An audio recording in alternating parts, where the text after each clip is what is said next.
Hey guys, welcome back to my channel. My name is Ray. I am a detransition male. And today I'm going to be talking about the delusional fantasies of trans women who think that they pass when in reality they don't pass. Okay, let's watch this TikTok. So the greatest thing humanly possible, not humanly possible, but like, it's good. It's so good. I cannot believe this just happened. I cannot believe this just happened. I'm gonna share. 1 second. So I had to hold my laughter in the whole time I was ordering. I'm at Dunkin' right now. I stopped at Dunkin'. It's maintenance appreciation week, so I went to Dunkin' to get the guys a dozen donuts and myself a coffee on my own dime. But as I'm walking in, there's a guy walking out and his hands are kind of full. So I'm just being courteous. I grab the door, open the door for him. And he looks at me and goes, "Thanks, sweetie. God, you're pretty." No, the flirting was not the best part. The best part was his fucking t-shirt. It said, "There are two genders. Cry about it."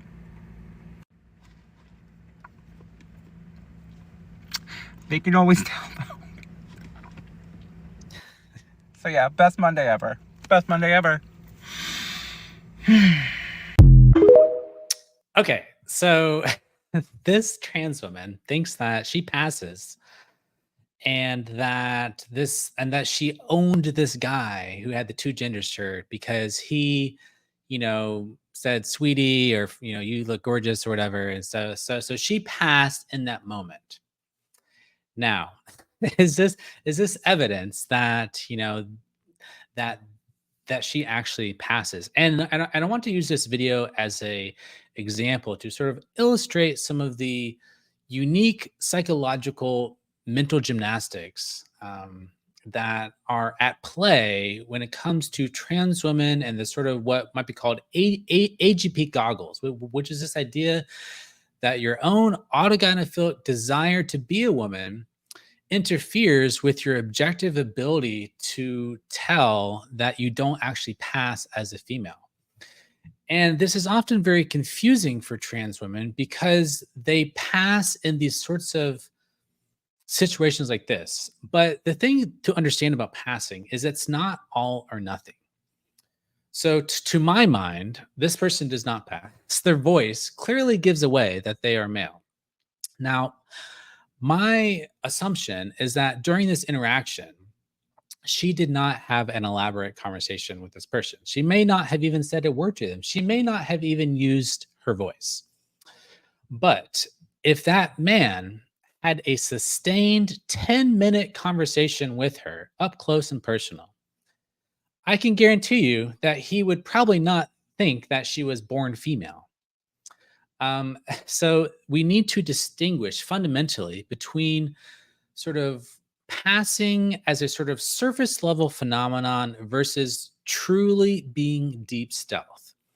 Deep stealth means that upon a prolonged and personal conversation that's one on one, where you're directly interacting with someone in real life, one on one, having a conversation, you know, um, that you believe that they were born female, and that is a totally separate thing than just having a man who probably wasn't paying attention, wasn't on the lookout for a trans woman, who used superficial cues and proxies, such as makeup and wearing a dress and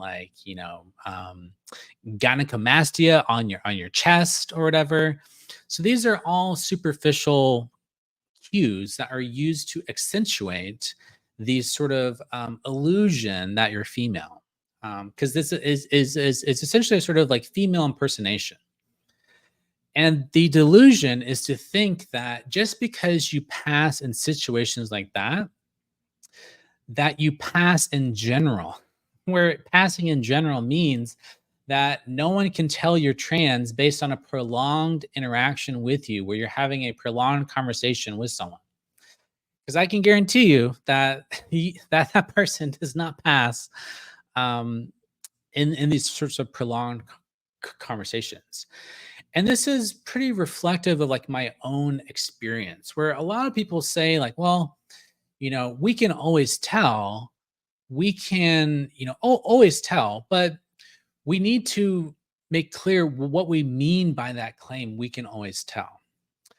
Usually, what it means is that in a prolonged one-on-one personal interaction with someone, it like there's clocky tells in most trans women, the vast majority of trans women. I do think there are some trans women who, even after a prolonged personal one-on-one conversation with them, you like wouldn't know that they were born male. But I think that's pretty rare. And in general, once you have these prolonged conversations, there's sort of like these unconscious cues pick up. But in my case, like I often had those sorts of experiences, just like she did, where I would pass at this superficial level.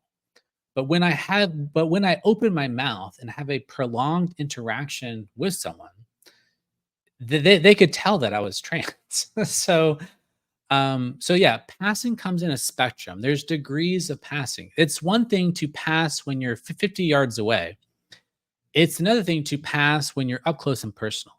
It's one thing to pass superficially, just with someone looking at you. It's another thing to pass over the telephone. So there's all these different sorts of situations that are relevant for thinking about the concept of passing, but often this false assumption that, oh, I passed in this superficial scenario, therefore I'm unclockable and I'm just like this beautiful woman who no one can tell was born male. It's like this is part of the AGP goggles. And then the same person is going to post that. And I didn't check the comments, but I almost guarantee the comments were like, you go, girl. You're so beautiful. I'm so jealous. You passed 100%, blah, blah, blah. No one could ever tell, blah, blah, blah. And also, these trans women are often getting a lot of validation from their liberal and progressive friends who don't want to tell them the honest truth, which is that they can tell that they were born male.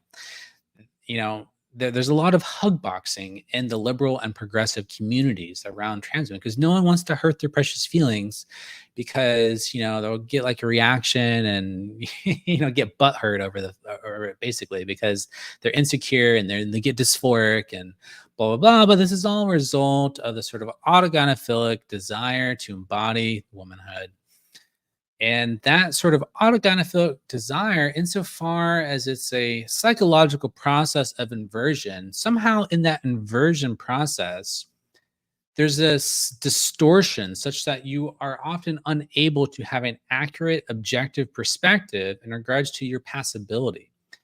And then you throw in all the social affirmations and hug boxing from other trans women and from the trans community, the LGBT community, and from your progressive liberal allies. It's very easy to see how these trans women could develop a false sense of their own passability, and they get into this warped conception that that they're passable when they're not. And this is actually, I think, problematic because when the illusion is eventually shattered, when someone sees through it, cuts through the bullshit, doesn't, um, walk on eggshells around them, then that ego protection, that protective shell that's being built up, crumbles, and then your psychological sense of self worth um, vanishes because you've built up your whole happiness based on this idea that you pass when it's based on a delusion. Um, so, okay, that's it for this video. Thanks for watching. Take care. Bye bye.